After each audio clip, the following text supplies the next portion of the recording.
You join me at Monterey Car Week with a personal highlight of mine, the ultimate expression of the Porsche 911. It's the first time I've seen this car in the flesh, so I know nothing about it, but I do know a man that does. This is Luke Van de Zande, who is a product spokesperson for Porsche.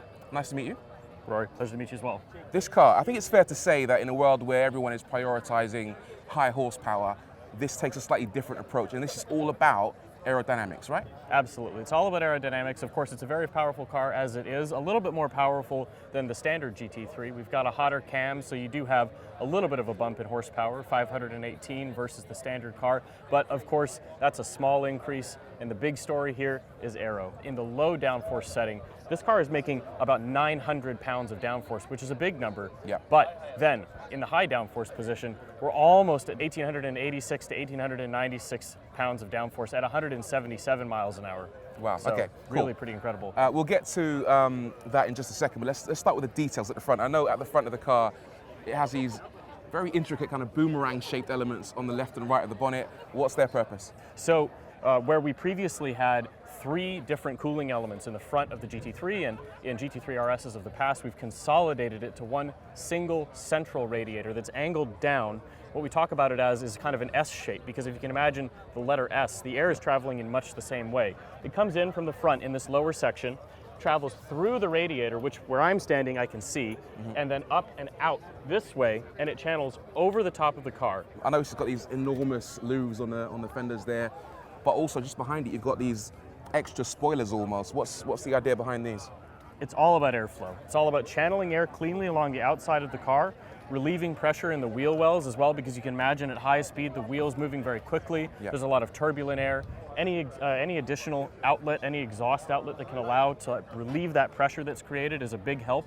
Inside, it's a little bit hard to talk about because we can't see it, but if you can imagine, the 992 GT3, we introduced a double wishbone front axle that was based on the 911 RSR. Yeah. We've improved it for the GT3 RS in a big way. It actually creates up to 40 kilos of additional downforce, if you can believe it. And what we've done is we've replaced the standard wishbones with a teardrop shape. So it flows through the air, and it helps to create additional downforce because, again, that big number doesn't mean very much unless you have balance with the front and the rear. So we have active aerodynamics on this car for the very first time on a GT product. We've never had that before. Previously, it was always a fixed aerodynamic setup where you had to choose between the front diffusers and the position of the rear wing, which is great when you're setting up a car for your driving preferences before you go on track. Yeah. But with this car, when we have that much downforce, we have active wings that are sitting underneath the car on the front and the left. They're hidden. You can't see them without putting the car up on a lift, but what they do is they regulate the airflow, and they'll create either a greater amount of downforce or a reduction in drag. Good stuff. So on the top of the roof there, if we can make our way back, Yeah. I'm guessing these aren't just there for looking cool, right? What are these fins for? So this is really interesting.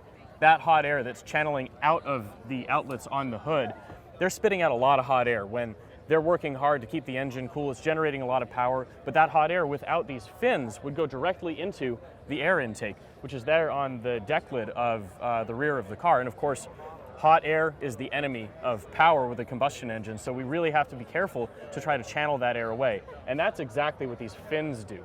And you're not actually drawing any combustion air in through these side intakes, are you? That's exactly right. This is a big change. So the GT3 RS is based on the turbo body, where the GT3 is based on the Carrera 4 body. Yeah. So you do have the nice wide stance in both instances, but with the GT3 RS, one of the critical differences is that you have these cutouts in the fenders. And in previous generations, those serve to help intake process air or combustion air, but in this case this serves aerodynamic functions and cooling functions, channeling air to the rear brakes, helping to maintain brake temperature and performance. Okay, so we got Michelin Pilot Sport Cup 2s. Correct. But my eye is definitely being drawn to this enormous rear wing, which I think is going to be everybody's highlight on this car.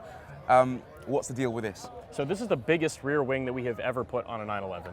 One of the highlights, obviously, is, like we were talking about before, active aerodynamics. Yeah. So this is the first time we've had a split wing setup. The total area is about 40% larger than on the previous generation GT3 RS. And critically, we have hydraulic actuators here on both of the swan neck uprights that allow the wing to change positions. So you got DRS? Exactly. Is that driver activated or is it? Both. Okay. It will activate itself automatically depending on the driving situation. So at above 5,500 RPM with throttle at above 95%, lateral acceleration below 0.9 G. So it's taking into account a lot of factors to make sure that it does make sense to reduce the amount of drag because it has an effect on aerodynamic stability. You talked earlier about air intake for combustion going directly into this area just here, and that tiny intake there. That's all you're needing for combustion right now. That's it. That's the majority of it. Yeah, rather than the side intakes, that's what's doing the job.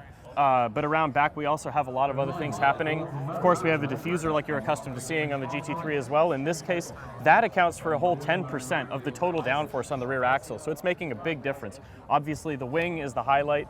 All of this is made of CFRP, of carbon fiber, this element here, but then also in differentiation from the standard GT3, the swan neck uprights also are made of CFRP, and that's a first for us. We haven't done that before.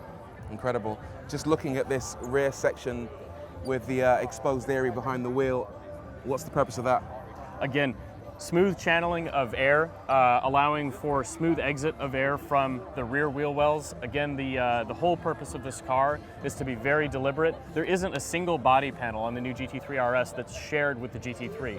Okay, good stuff. Can we take a look inside? Definitely. All right. But I've got the key, so we have to unlock it. Okay, so very racy. Only 2 seats, obviously. We don't have a front trunk. Correct. We have a roll cage. Talk me through some of the other highlights in here. Absolutely. The most exciting elements are right there in the steering wheel. We've never had 4 mode dials before. So we have the drive mode selection wheel that you're familiar with from 992 generation 911s overall, but then you also have a dial that allows you to individually control ESC and TC. You have a dial on the left that controls the locking values of the differential, so you can control the amount of lock on overrun and on acceleration. Really? And then, yes, and then you have a dial that allows you to individually control the rebound and compression settings. One of the other things you were asking about, though, was the DRS function, and right here on the left, you've got the DRS button, so you can activate the DRS system by giving a press and assuming the conditions are appropriate, because of course it's all about maintaining aerodynamic balance. The car will lower the wing, put itself in a position that reduces the coefficient of drag and allows you to achieve a higher top speed. I'm presuming that it won't let you do that in the middle of a corner. That's right, yeah, because obviously if you were going to do that, then you might have a hard time keeping the car under control. So it does have a brain, you know, the car is thinking along with you and trying to make you quicker. That's the whole point of the car. I've also noticed we don't have a manual in this car, it's PDK. That's exactly right. I know that the shift lever, some people make comments, looks like a manual, and this, just like the GT3, allows you to have a manual gating for downshifts by pushing forward and upshifts by pulling back. The interior of the car, as you said, very racy. This car in particular is paying tribute to the 1972 Carrera RS. That's where you see the white painted inlays and the combination of green and white on the outside that we were looking at a moment ago. Central tack that revs to 9,000, indicating the fire-breathing engine that we have sitting in the back. And otherwise, it's really just the Spartan interior that you've come to expect from 911 GT products overall, in particular the RS models. Things like nylon door pulls to cut weight, nets, again, to reduce weight. It's all done in the name of sporting performance, and yeah, exactly what you would expect out of an RS product. I mentioned earlier that the car is running on Pilot Sport Cup 2s.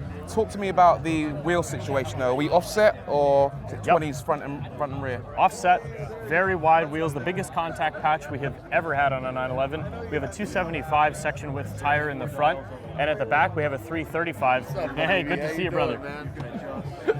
Look who it is. Oh, hey! You just look, we're filming here and you're walking onto our set. Hey, what's going on? He was so good to see you. Yeah, I'm good. How are you? You're good, man. Nice to see you. I'm good. That's okay. We'll finish up. We'll finish up. We'll do that take again. No, we'll just keep rolling. It's fine. But like I said, it is a big topic. We have 3 different wheel setups. We have the standard aluminum wheels. We have a light aluminum wheel design that saves, I think, about 1.7 kilos. And then with the Weissach package, which this car is not equipped with, you also have magnesium wheels that save even more weight, about 33 pounds of weight savings in total with that package. And then of course we have the Cup 2s that are on the car now, or we offer an R compound tire as well. So a Pilot Sport Cup 2R as an example for even more track performance. Okay, let's talk engine very, very quickly. Peak horsepower, and if you have 0 to 60s as well, that'd be great. Yep, so 518 horsepower. It's a slight increase over the standard 4-liter in the 911 GT3. A slight change in torque.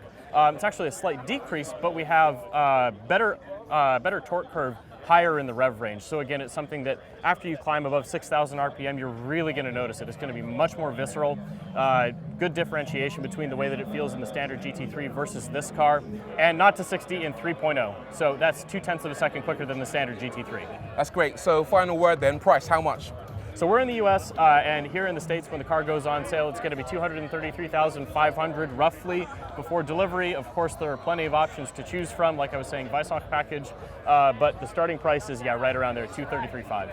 Awesome. Luke Van de Zande, thanks a lot for the tour. Car Rory, looks amazing.